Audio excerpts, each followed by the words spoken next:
Hi, welcome to Visual Studio Toolbox. I'm your host, Robert Green, and joining me today is Jordan Macisu. Hey, y'all. Jordan. How's it going? Welcome back to the show. Thanks. Good to be back. So last week at Connect, a lot of excitement and announcements. Visual Studio 2017 RC was introduced and is available for download. And of course, there are new tooling in there for Cordova. Absolutely, yeah. So you're gonna show us some of that, but apparently there's also some goodness for Visual Studio 2016 users. Yeah. So you're gonna catch us up to speed on what's new in the Cordova world today. Exactly. Catch up on the world Excellent. of Taco, the tools for Apache Cordova. Cool. So yeah, we've got some new templates for this very popular framework for Cordova developers called Ionic. So we've been working on a new version of the templates for their RC release of Ionic 2. So those are something in progress right now, not yet fully released, but we've got some ways that people can get early access to take a look at them, like a preview of those. And then Visual Studio 2017 RC being out has the latest update of our Cordova tooling in Visual Studio. Will any of that tooling make it into 2015, or is it just a 2017 thing? Just the 2017. Okay. The 2017 will move you forward with the Cordova experience. It'll be a pretty simple upgrade for people from 2015. Very easily put 2017 next to 2016. Right. So speaking of putting 2017 on, one of the things that has gotten a lot of write-up in the blogs and whatnot, was talked about last week, was this concept of the workloads. When you install, that you don't have to install Visual Studio and all of its awesome goodness, which I personally do every time, but you don't have to, right? So the idea being that if you just want to do web, do you really have to install WinForms and WPF and vice versa? Right. So do Cordova developers get to take advantage of that? Yeah, in definitely. 2017? Yep. So it's not, because I've had that case before with VS that typically I'll go in and I'll install, set my options, and go get dinner. Right. Come back, check later. Select all, Yeah. go. And I was actually doing this last week on a machine that had to be repaved. I brought it home to finish, but then the machine kept sleeping. And it doesn't, the install doesn't happen while you're sleeping. So I'd have to go into the office every half an hour or so and wake it up. And then right before I went to bed, I woke it up. Next morning, sure enough, it's not even done yet. So it took like 10 hours because the machine kept going to sleep. Yeah, that was I think I've heard from so many developers that being the case. And with Cordova, we had... If the machine doesn't go to sleep, it usually takes way less than right. that. Still can take an order of hours. Awfully long time. Sure, sometimes. Right. When you do the Cordova tools, you usually install also the Android SDK, which brings with it Java. Right. And so installing these things, before with our tools, you'll just choose the Cordova tooling, those come along, and that's going to put down several gigabytes of data. Right. Just right on your machine alone, adding to it. If you just want to even check out the tools, it can be a barrier to getting started. Right. So is that still the case in 2017? There are still options, but now they're not the default. So I could actually show you the way the installer looks real quick and do something I've been wanting to do, which is install Visual Studio while we have this session, which is quick enough now. So, so on the screen here is the 2017 RC, we'll call it the low impact installer. So you have your choice of workloads in here. So like you said, you could come in and specifically choose things for web development, Azure development. For us, we have one called mobile development with JavaScript. And if I select this item here, first, actually, I'll call out, before I check it off, if you look at the default of Visual Studio, it's like 748 megs getting installed if you do nothing. Just the base VS, very lightweight setup now. And when you tack in our defaults for Cordova, we get you up to 2.5 gigs, which is still better than, I think we were over 10 gigs by default before. When you layer in previously the Android SDK, Google Android emulators, Windows 10 development. So let me talk about this, but let me start the install while I'm talking about it. And a focus of ours for the 2017 release was really to address some major issues our customers had. We were finding that, say, 26% of developers working with Cordova in Visual Studio were having errors on their first build. And normally that came to your environment setup, things about versions of, if you're familiar with them, you got Node and NPM and Cordova all independently versioning in here to do JavaScript mobile development. And so one thing we've done in the installer is introduce a concept of tool sets that is a package of known binaries and the versions of those to be installed with the tool. So now we put down a known version of Node, NPM, and Cordova that all work well together that we've tested. Okay. And that also helps, I keep forgetting about this one, but there's another nice benefit of offline installation. Before, you had to be connected to when you first use Cordova to get Cordova installed, and now that gets included as part of the installation of Visual Studio. And so that was kind of another common customer issue that we were addressing with that. Cool. So we can let this run for a moment, because even though it's still fast, we're still talking maybe 10 minutes or so, and I don't need to watch a progress bar the whole time. That would be a very boring episode. Yeah. Yeah, it's as fun as installers are. So while this is going on for a moment, we could jump over to the Visual Studio 2015 space, because there's actually a little bit as far as the Ionic templates I teased earlier that I can kind of preview there if that would be interesting. Yeah. Let me get my right machine name here. Okay. So Ionic, if you're not familiar with it, let me bring it up here real quick. This is a very popular framework for Cordova developers. We talk about it a good bit in our conference presentations. I was out at Dev Intersection a few weeks back. You were there. Microsoft Ignite conference. Ionic features heavily in our presentations right now because it steps in to a spot that a lot of customers kind of get blocked with Cordova at first, which is when you use Cordova, it gives you the ability to just create a native mobile app using web technology and get it device capabilities. But it stops right there. It's just build. There's no UI layer, no model view controller patterns. There's nothing. They're just blank canvas. Ionic introduces the actual prescriptive framework you could work with using Angular, and then they have a whole suite of UI components that you can layer in for your application. So if we look at their website here, if I were to scroll through, we can find, let's just say something simple like the buttons. And you can see all these different choices for buttons that they have available in their framework. Now, you could just use the button tag in the browser and some CSS classes with Ionic, as you can see here. It's still just a button element. Right. But they also have very complicated items that you don't normally get in the web browser, but fit the mobile paradigm, like tabs. Right. So for example, here, this is some code here defining tabs for my UI. So this is the Ionic 2, which is the next version of Ionic. Okay. And this is one that we have put together some new templates for that probably by the time this video gets seen, they're not all the way out yet. We're still working on some issues with debugging with them. Okay.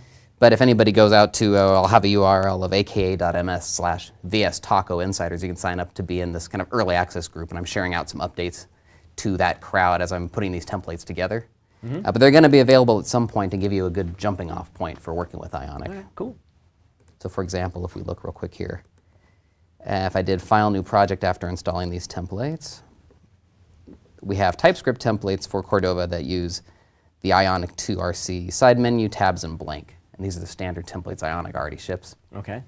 And so it's a TypeScript developer experience built on top of Angular 2 that you could use from Visual Studio 2015. And we're also going to work on them for 2017. Right. They just have some dependencies on other Visual Studio extensions that we got to make sure work great in the new stuff as well as VS 2015. So kind of coming together. So one example of these, if I run this real quick, I'll show you in the Ripple emulator in Visual Studio 2015 is a way that you can emulate your app in a browser instead of having to go to a mobile emulator or a device. I'm touching on it here real quick because it gets important. This is a space we made a lot of changes in 2017 RC. I was just about to ask you that. It's a nice little lead in there. If you look here, the way Ionic's working, just to kind of walk through it, as I do a build, it's running an npm task to handle the build, so compile your TypeScript code, your style sheets, down into JavaScript and CSS that will then run in the application.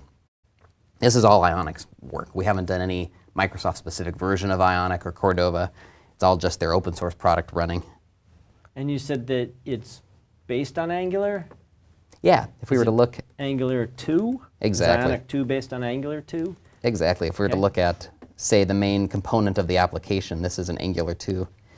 Oh no, my font colors are not very good on this machine. If we do a quick, that's okay, we can work past that. Colors changed on me when I changed themes, but this is a TypeScript file that defines a class, and it's working with Angular, so you can't see it too well, but there's this component directive that's an Angular 2 thing that this is working with. Okay.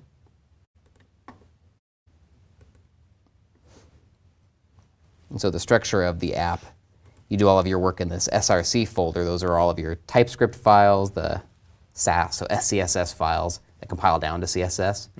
You do all your work in there, and when the app gets built, it goes into, if you remember from previous Cordova demos, there's a dub folder in Cordova that is the application. That's what runs on your device. Well, those files from Ionic get compiled down into the dub folder, and then that's what goes to the device. Or in this case, what we see in the browser.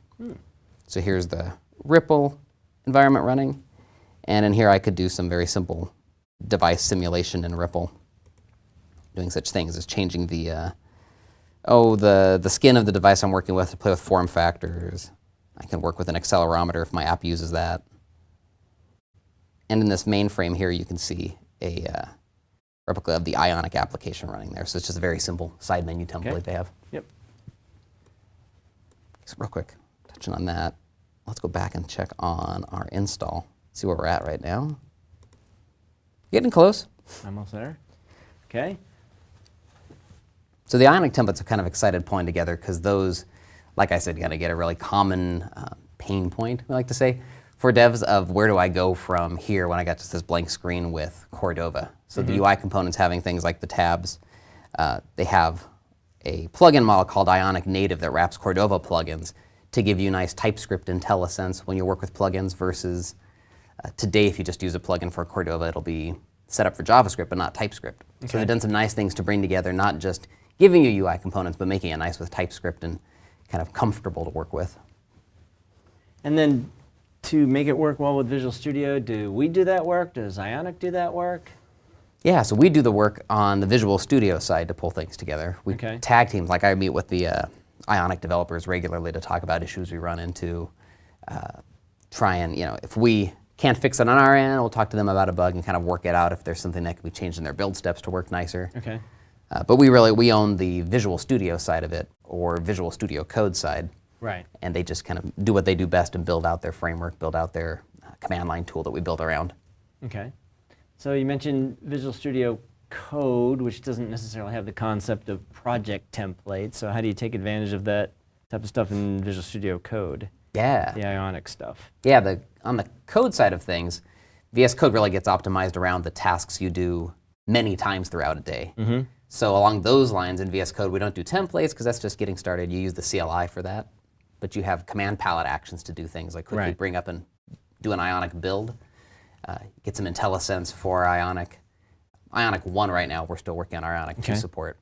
But it layers in the little helpers like IntelliSense, the TypeScript tooling in general, and then those commands for quick, kind of quickly kicking off builds. There's another one that we're actually going to talk about here in VS 2017, which is it's a feature introduced in VS Code, which is the Cordova Simulate, it's called. So it's an in-browser simulator for Cordova apps, similar to Ripple, but it's sort of a vNext of that. Oh, okay. And we brought that in. I'm going to go ahead and click So launch. you just installed Visual Studio Enterprise 2017 RC. That's installed. It's down. That's awesome. So if I click launch, and you're going to be able to do Cordova app. Yeah. That's incredible. So I'll actually come back around on Cordova Simulate, and we're going to go straight to that. So this is when you want a live studio audience, because they would erupt into cheers. Yeah, cheers. And so what I'm going to do is we've built VS to first kind of guide you into a successful, like just getting up and running with Cordova model of development. So I launch VS, I can go create a Cordova app, and I can actually go straight into the browser to do, say, 80 to 90% of my development without having to go to a device or an emulator. Okay. In this case, I'm going to skip some login stuff we don't need to do for this demo.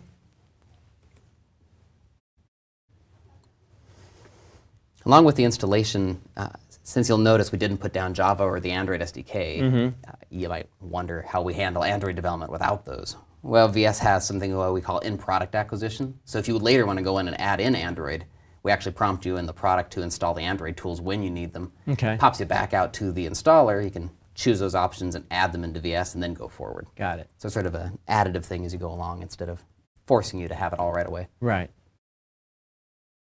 Great. So now we're in. We've done installation of Visual Studio, got to the point where I can start a new project all within 10 or 15 minutes. Search project templates. Yeah, so here's the new start screen in VS. I'm going to search for my Cordova templates, and we'll pick a JavaScript one and just create a new app using our blank template.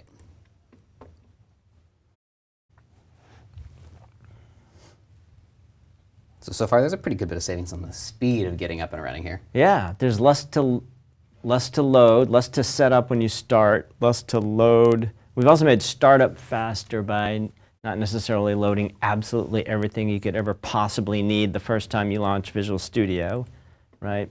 So startup's faster because of that, but startup's also faster because you only installed a small set of things. Right, yeah. Yeah. So less stuff on there, less things to load into memory. So here I've got my app created. Let's just use the Simulate in Browser option. And this, like Ripple, is the same thing, in-browser simulator, but it's got some improvements to it.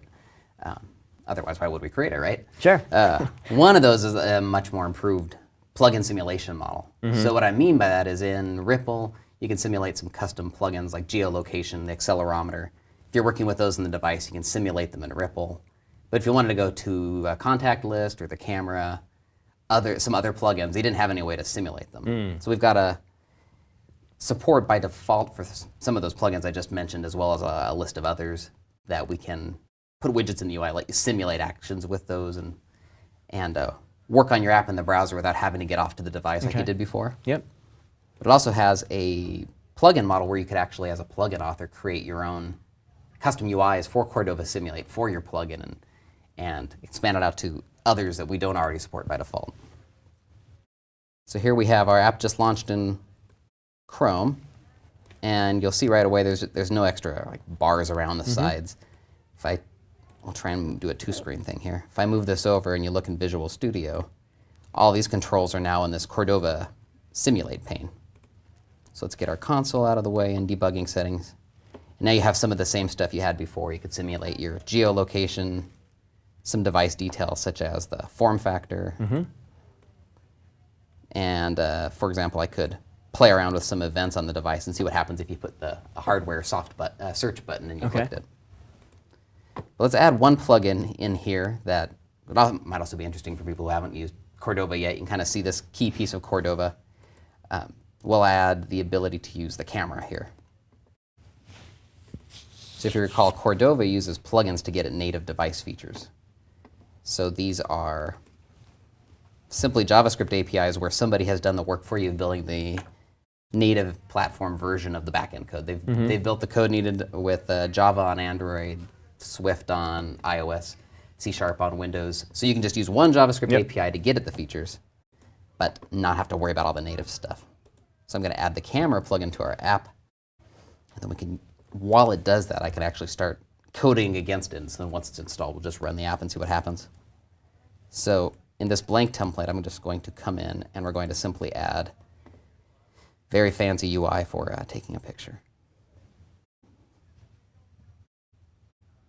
Okay, let's just throw some buttons on the screen. We don't need these details anymore. So this is an HTML button, not an Ionic button at the moment, right? Right, yep. Now, it may be a little confusing jumping around back and forth. This is the default blank template in 2017. So no Ionic, it's just straight HTML, JavaScript, CSS. And the Ionic templates you showed before will, of course, work with 2017. Are they ready right now or in preview for both 2015 and 17? So through that Ionic Insiders group, I've got a version of them out, but it doesn't have debugging yet. I didn't put out the blog post release style thing yet, so I'm happy to share out early access. All right, so the 2015 ones are readier than the 2017 ones at this point. Exactly, yeah. Okay. Okay, we're going to do developer style UI here, right? So we got to have a button on our page to take the picture and a spot to put the picture. Okay. And while that's going, let's check in on the plugin. That's installed. So I can exit out of here. And back in the JavaScript for our page, I'm just going to simply add in some code to handle that picture taking. Now, as I go at this, I want to call out another new thing in 2017 is the JavaScript editor has been revamped. It's using the same, what we call the Salsa editor that's in Visual Studio Code. So it's a TypeScript-powered JavaScript editor. So you'll see some differences in here, like coloring in your IntelliSense, colorization, a little bit of types called out. That's stuff we're getting the benefit of from TypeScript for just pure JavaScript development. So we've got our button, take picture, and I'm going to get so used to using other frameworks that take care of some of this for me that I gotta remember my straight JavaScript. So we're gonna add a click handler. And what we're gonna do with this, let me help out with that a little bit, is we're going to use the plugin when I click that button to take a picture from the camera. And so through Cordova, that API is navigator.camera. And you'll see we've got IntelliSense. We had this in 2015 also, but we brought it forward. IntelliSense for these common plugins. So I can see get picture. And I'm going to look to remind myself of the API again here. So we're going to call a function on success. I'm going to have a generic error handler here that's going to do nothing. And then I'm passing in some options to this API.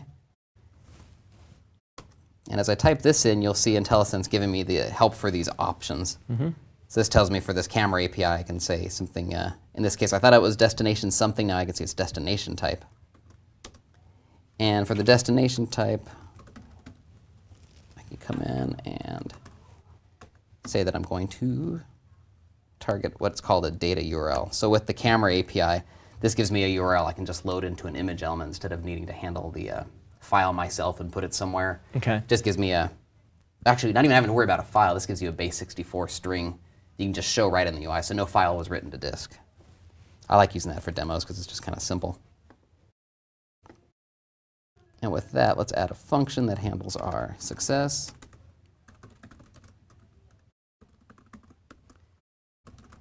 And so this gives us the URL for our image. And then we'll go back and we'll put that picture into the element on the screen. This is a very fun JavaScript HTML-y trick that lets you add in base64 strings for your image source. Okay, long story short, you put that prefix in, give it a base64 string, and you get a picture on the screen. Okay. So that looks good. Now we'll run our app again in the browser simulator. If you did this in 2015 and you went to REPL right now, you'd get a big screen or a big message on the screen. It's just a giant text box that would say something like "Icon has cheeseburger," something went wrong. Right. And oh man, I remember you running all sorts of issues like that with REPL before. So maybe you'll really like this tool. Now, for example, with this plugin, you don't get that anymore. You actually will have a place you can go in to simulate the camera. So you can see here in our simulation controls, I've got a camera widget. Right. And I can say to either, when I take a picture from that plugin, prompt me to give it a file. It won't actually take the picture. Right, because the browser doesn't have that API. You still got to mock it with an existing file. Yeah, so this gives me a way to do some mocking. So I could come in, I can just say always use this image, which will take my good old friend Clippy. And now in my application, if I come back here, when I say take picture, it just simulates using the camera on the device. So you don't have any more. Well, now you can do something in the browser you couldn't do before. Right. Where you had to go to a device or plug in a real ugly JSON string in the field. Yep. So like I said, there's support for more plugins than just this camera one. We also have, now I'm not going to remember all the names of them. So there are some others like the battery status is one. The contacts list is kind of cool for, I have a number of customers working on, say, the financial services space, and maybe your financial advisor working with, your list of customers, and you keep them in your, contacts on your device. You can, as the developer of that app, simulate those things. And then there's an extensibility model to that. Again, a plugin author could take advantage of to build more of these out. It's what we use to build these. Okay. And so the code for that is all open source, and you'll actually see a blog post from us going in depth on Cordova Simulate and some of the details like that extensibility model. Sometime in December, so it's I think what we're looking at right now, just a little kind of deep dive into this one. But yeah, those are just a few of the kind of big new goodies for Cordova going on right now. All right, cool. So what can we be looking forward to in the upcoming months?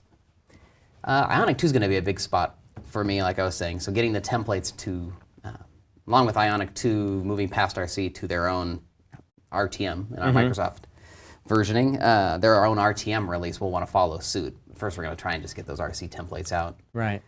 Along with that, working on, well, and I'm showing up at a few conferences. There's at least one more this year in Visual Studio Live in Orlando. Yep. I'm going to talk a little bit on JavaScript out in the app stores and what's the state of JavaScript these days there. And through all this, we're also just layering in Ionic and some demos. We're going to be trying to put together a set of tutorials and material people can use for building out apps with Ionic and give a little more guidance than is maybe there today. So. There you go. Cool. Yeah.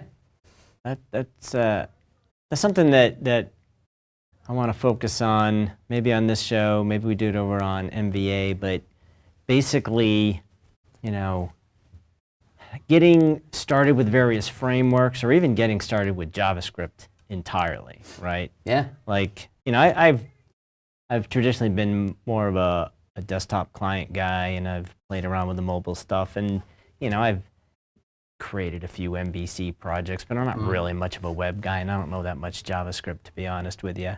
But, you know, how would I go learn how to build, you know, apps with JavaScript and Ionic and Angular and all this stuff?